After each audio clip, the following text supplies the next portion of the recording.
আসসালামু আলাইকুম ওয়া রাহমাতুল্লাহি ওয়া বারাকাতুহু ইন্নাল হামদুলিল্লাহ ওয়া সলাতু ওয়াসসালামু আলা রাসূলিল্লাহ। সম্মানিত দর্শক শ্রোতা, আজকে অতীব গুরুত্বপূর্ণ একটি বিষয় নিয়ে আপনাদের মাঝে উপস্থিত হয়েছি। বিষয়টি হচ্ছে জিলহজ মাস। এই জিলহজ মাসের ফজিলাত এবং জিলহজ মাসের প্রথম 10 দিনের ফজিলাত। এই গুরুত্বপূর্ণ দিবস এবং রজনীগুলো সম্পর্কে আমাদের সমাজে আলোচনা খুবই কম, অথচ ফজিলাতের দিক দিয়ে অত্যন্ত গুরুত্বপূর্ণ।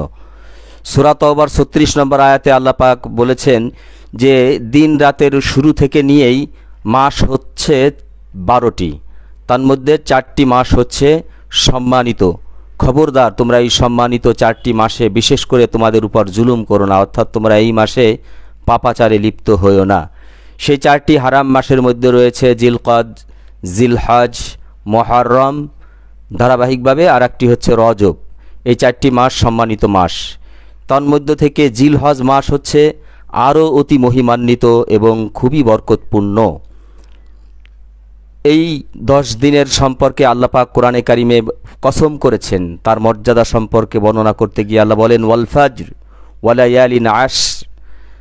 কসম জিলহজের প্রথম দশকের, কসম প্রভাতের, ফজরের কসম, এবং কসম হচ্ছে জিলহজের প্রথম 10 দিনের। সূরা ফজর। এই 10 দিন অত্যন্ত মহিমান্বিত এবং খুবই বরকতপূর্ণ। এবং অন্য এক আয়াতে আল্লাহ বলেছেন যাতে তারা তাদের কল্যাণময় স্থানগুলোতে উপস্থিত হতে পারে এবং তিনি তাদের চতুষ্পদ যন্ত্র থেকে যা রিজিক হিসেবে দান করেছেন তার উপর নির্দিষ্ট দিনগুলোয় আল্লাহর নাম স্মরণ করতে পারে। সূরা হজ আয়াত 28। রসুল করিম সাল্লাল্লাহু আলাইহি ওয়াসাল্লাম বলেছেন যে জিলহজের প্রথম দশকের ইবাদত আল্লাহর কাছে এতই প্রিয় এবং এত অধিক প্রিয় যে আল্লাহর কাছে এই 10 দিনের চেয়ে শ্রেষ্ঠ ইবাদত আর আমল আল্লাহর কাছে আর দ্বিতীয়টি নেই। আব্বাস রাদিয়াল্লাহু তাআলা আনহু হতে বর্ণিত রসুল সাল্লাল্লাহু আলাইহি ওয়াসাল্লাম বলেছেন এমন কোনো দিন নাই যার আমল জিলহজ মাসের প্রথম 10 দিনের আমল থেকে আল্লাহর কাছে অধিক প্রিয় হবে। প্রশ্ন করা হলো, হে আল্লাহর রসুল সাল্লাল্লাহু আলাইহি ওয়াসাল্লাম, আল্লাহর পথে যুদ্ধ করা থেকেও কি অধিক প্রিয় এই 10 দিনের ইবাদত? রসুল সাল্লাল্লাহু আলাইহি ওয়াসাল্লাম বললেন, হ্যাঁ, আল্লাহর রাস্তায় যুদ্ধ করা থেকেও অধিক প্রিয়। আমরা জানি যুদ্ধ অতীব বরকতময় এবং মহিমান্বিত ফজিলাতে পরিপূর্ণ হচ্ছে জিহাদের ফজিলাত। জেহাদের ফজিলাতের কোনো শেষ নাই। কিন্তু জিলহজের প্রথম 10 দিনের ইবাদতের ব্যাপারে আল্লাহ রসুল বলতেছেন যে আল্লাহর কাছে এই 10 দিনের ইবাদত জিহাদের চাইতেও, আল্লাহর রাস্তায় জিহাদের চাইতেও প্রিয়। তবে যদি এমন হয় যে ব্যক্তি তার জান মাল নিয়ে আল্লাহর রাস্তায় বের হলো এবং এর কোনো কিছুই ফেরত নিয়ে আর এলো না, অর্থাৎ জানমাল সর্বস্ব আল্লাহর কাছে উৎসর্গ করে দিল আল্লাহর রাস্তায়, অর্থাৎ শহীদ হয়ে গেল, তার কথা আলাদা। শহীদের মর্যাদা তো এক্সেপশনাল, ভিন্নভাবে। সুতরাং সেই বিষয়টা ছাড়া আর কোনো আমল জিলহজ মাসের প্রথম 10 দিনের সমতুল্য হতে পারে না। হাদিসটি বুখারীতে আসছে, তিরমিজিতে আসছে। এজন্য আমাদের উচিত হবে এই 10 দিন অধিক পরিমাণে আমল করা, বিশেষ করে জিকির, আজগার, তাসবিহ, তাহালিল, কোরআন তেলাওয়াত, নফল ইবাদত এবং একটি বিশেষ জিকির লা ইলাহা ইল্লাল্লাহ, আল্লাহু আকবার, আলহামদুলিল্লাহ, এই বরকতময় তাসবিহ পাঠে মগ্ন হওয়া। রাসূল সাল্লাল্লাহু আলাইহি ওয়াসাল্লাম আরও বলেছেন যে জিলহজের প্রথম দশকের আমলের চেয়ে অধিক মহৎ ও প্রিয় আমল আর নেই। সুতরাং তোমরা এই দিনগুলোতে বেশি বেশি লা ইলাহা ইল্লাল্লাহ, আল্লাহু আকবার, আলহামদুলিল্লাহ এইগুলো বেশি বেশি করে পাঠ করো। মুসনাদে আহমদ, হাদিস নাম্বার 5446। এবং বিশেষ করে জিলহজের চাঁদ ওঠার পর থেকে নিয়ে কুরবানি সম্পাদন হওয়ার আগ পর্যন্ত সকল প্রকারের চুল, পশম, নখ এগুলো না কাটা মুস্তাহাব। এবং ফজিলতের দিক দিয়ে বলা হয়েছে যে ব্যক্তি কুরবানি করবে সেও যদি এই আমলটা করে তাহলে সে কুরবানির আমল তো সওয়াব তো পাবেই, সাথে সাথে এক্সট্রা অতিরিক্ত আরও একটি কুরবানির সওয়াব পাবে এই 10 দিনে নখ চুল না কাটার কারণে।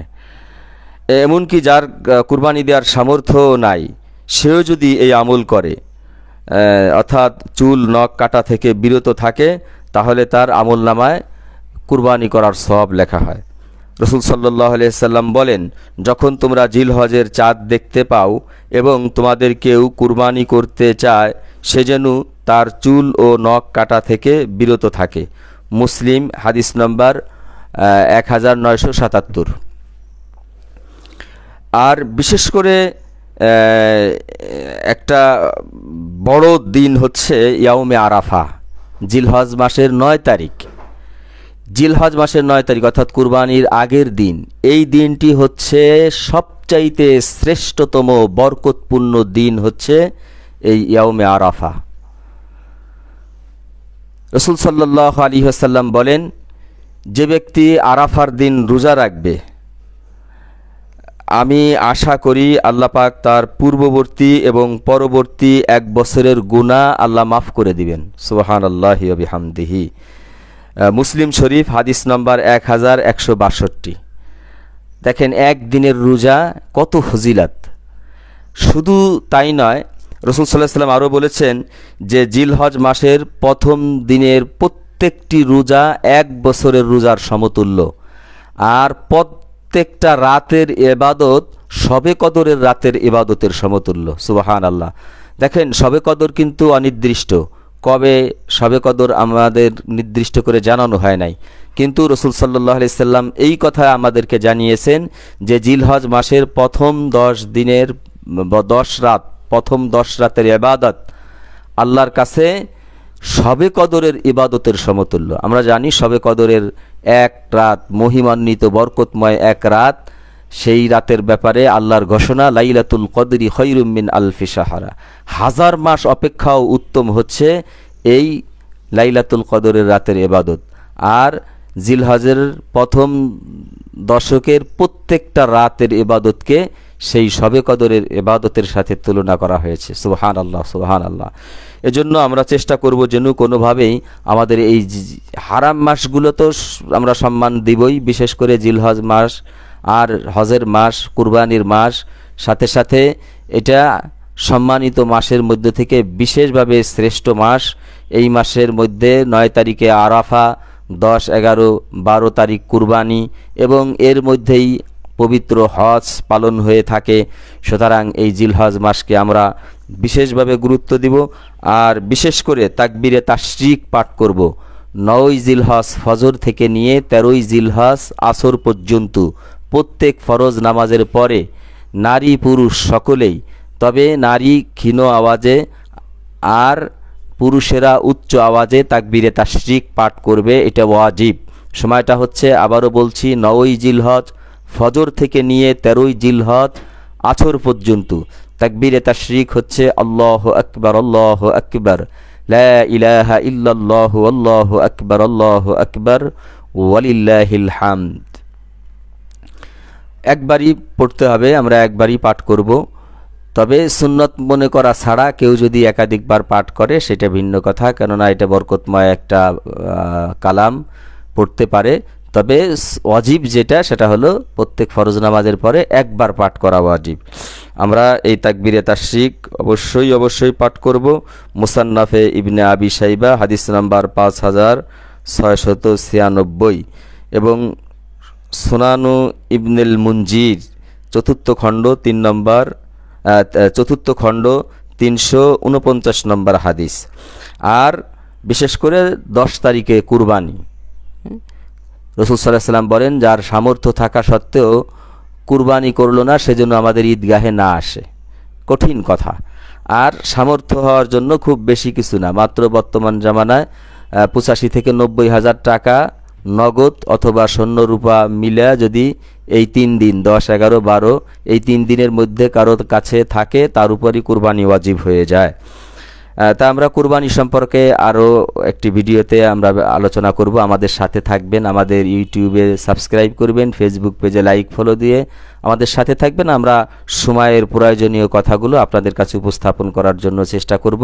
আল্লাহ পাক আমাদের সবাইকে, গোটা মুসলিম উম্মাহকে এই জিলহজ মাসের প্রথম 10 দিনের ফজিলত এবং গুরুত্ব উপলব্ধি করে আমাদের বেশি বেশি আমল করে আমাদের নেকির পাল্লাকে ভারী করার তৌফিক দান করুক। আর তওবা ইস্তেগফারের মাধ্যমে আমাদের গুনাহ শূন্য আমল আমাদেরকে দয়া করে মালিক নসিব করুন। আমিন। ওয়া আখিরু দাওয়ানা আলহামদুলিল্লাহি রাব্বিল আলামিন। ভিডিওটি ব্যাপক শেয়ার করুন, যেহেতু আজকেই উদিত হতে পারে, আজকেই জিলহজের চাঁদ, এজন্য আমরা বেশি বেশি করে আমল করি। আল্লাহ আমাদের তৌফিক দান করুক। আমিন। আসসালামু আলাইকুম ওয়া রাহমাতুল্লাহি ওয়া বারাকাতুহু।